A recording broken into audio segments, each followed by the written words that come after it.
Did we settle on the name? Is that fine? Yeah. Let's just go with the Not Book Club. Not Book Club. All right, yeah. Welcome, man. Secret House Against the World. Secret House. Hey. Tokyo hip hop, art and culture stuff. Me and Jet here again today. Still waiting for El Spade to come back to the island, to the land of the rising sun. Shout out to him. I want to go ahead and start before we get into the details of this little new project that we're going to do. We'll see how it works out.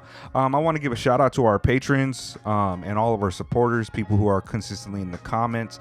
I like being able to toss Jet, $5, $10 here and there to get him out here more often because, we don't have to tell you guys about the economy, but it's just difficult for people who are on the bottom tier of the Japanese class system and shit, right? In both sociological and economic regards.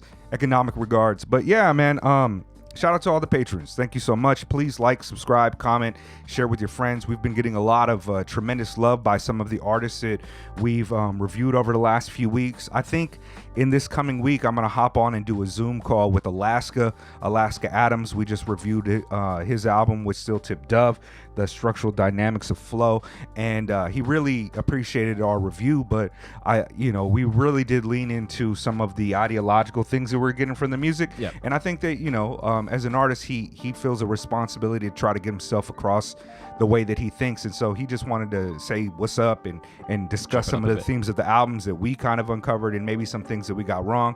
I'm hoping to record that and get that out for you guys within the next 2 weeks or so. Hopefully that happens. But he's all the way in New York and we're all the way in Japan, so I think it's a 16-hour time difference. We'll try to sort it out for you.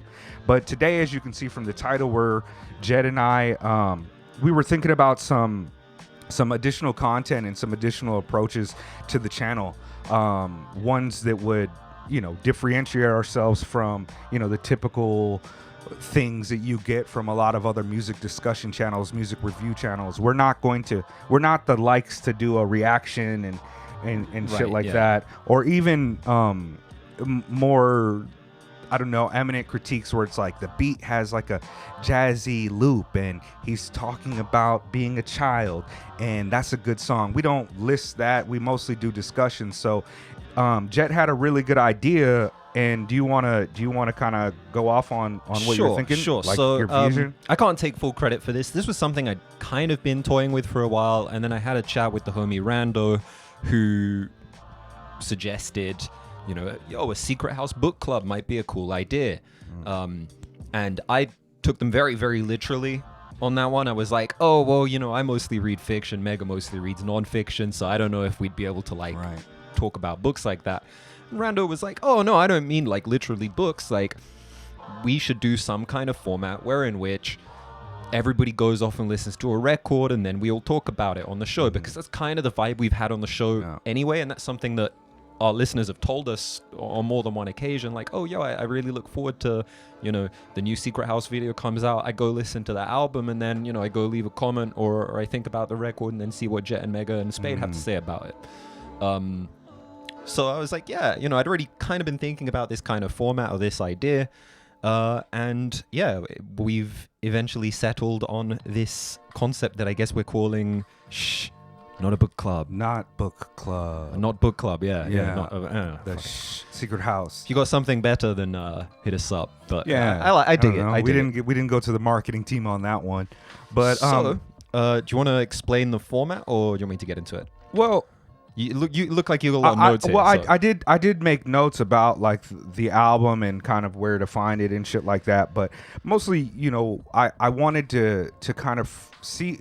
We didn't really get into the depths of how we want to discuss it. Yeah. But if for people that are on our channel know that we often listen to music not just because we enjoy the way it sounds or whatever. We like, as Jet, both of us being Marxists, we do like to employ a kind of different critique and often sometimes delve into deeper things, like we did on the SHhhh World review, where we related to kind of this history of subculture genres and tied to that, or like we did with the patent, when we talked about AI. And a lot of our critiques are from a Marxist dialectical historical materialist perspective. And not to say that we plan on like really tightening the screws on that, but it's a big part of the way that I listen to music, and also one that I think is kind of important when it comes to art, to critique it from there's a lot of different ways to critique. Literary critique, for example, like New Historicism is close to kind of what we do, even though, you know, Marx is a little bit beyond that.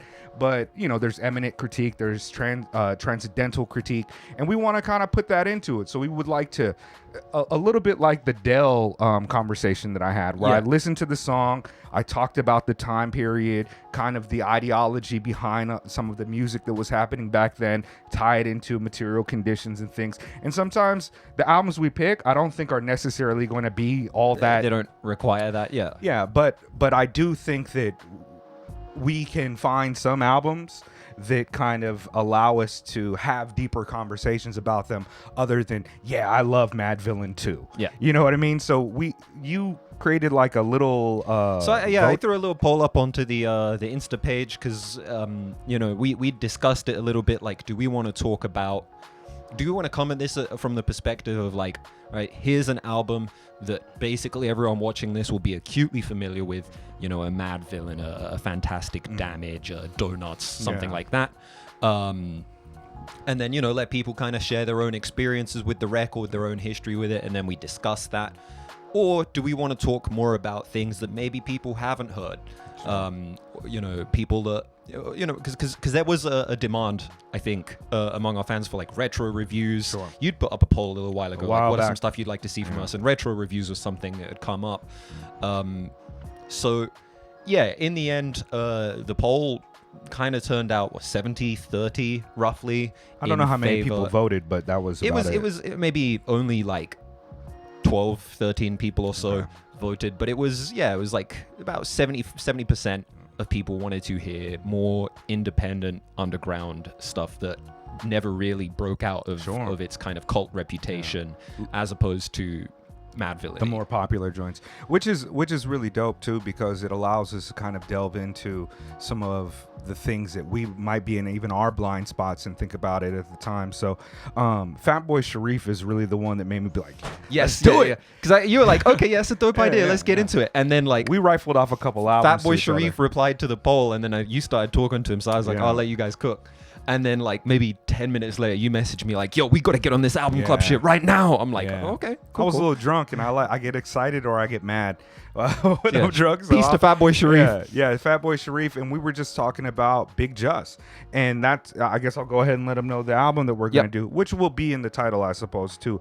But the one that we kind of settled on, and we will get to several, ideally, if we continue down this same path. But the album that I decided that we should do, that I suggested, was Bigg Jus, the Plantation Rhymes / Gaffling Whips EP that came out.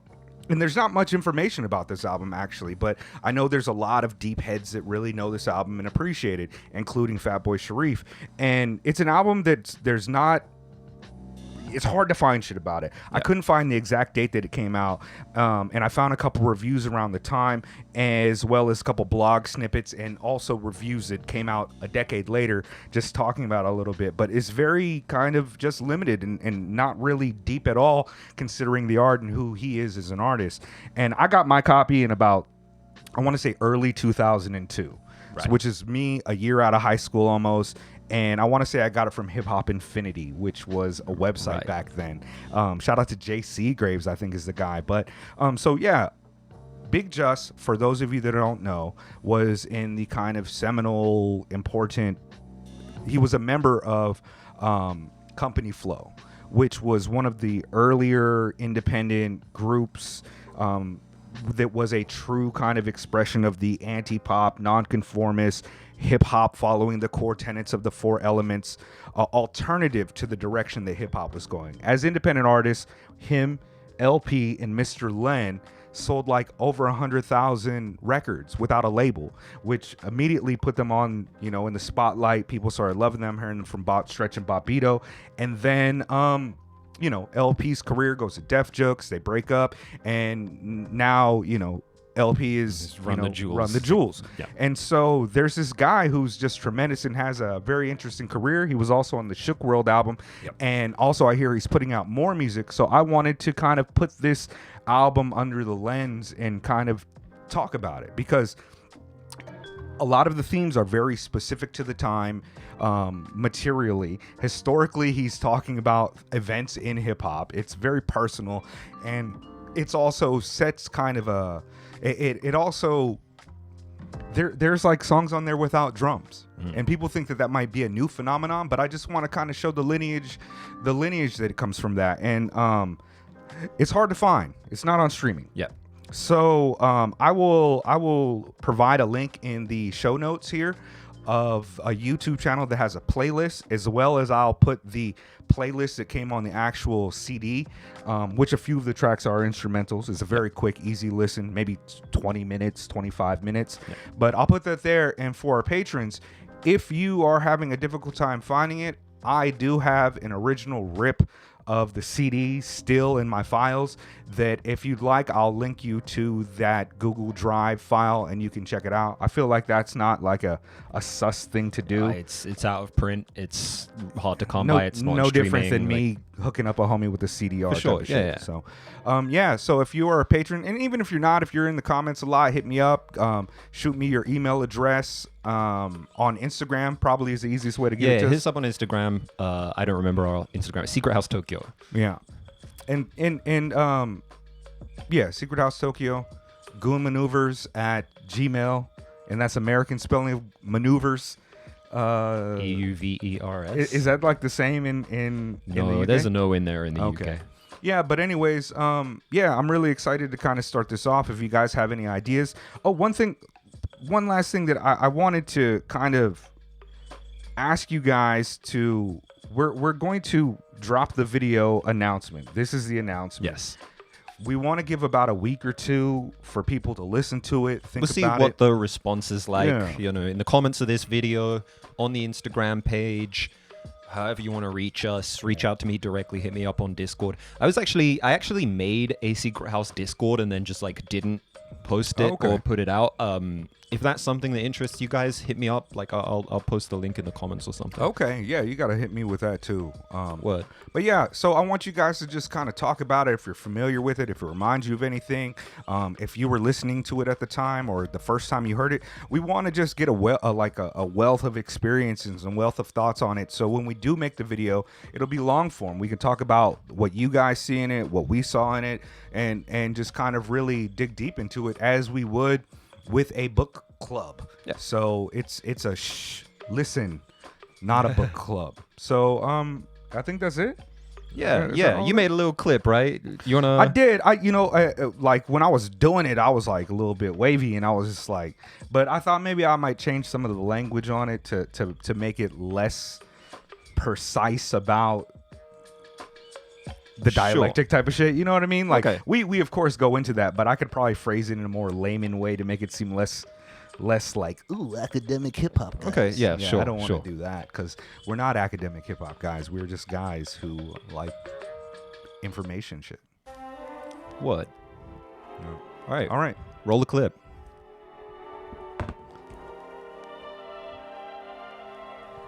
That's why I'm going on 13. That's when I got heavily into writing, which was 7 years in this renaissance of the movement had ignited. And I be following the stars, bombing the streets all night. Then it turned into trying to eat, not get caught rocking and sit to Sparford. And in the evening times, I wrote the F line for Stillwell after Hillside and 179. When I would trip each way, do the round trips 4 times it'd be day. And I'll be ripping the insides and outsides all night, waiting, trying to stay awake. To gain a greater perspective on life to the elements till I run out of paint.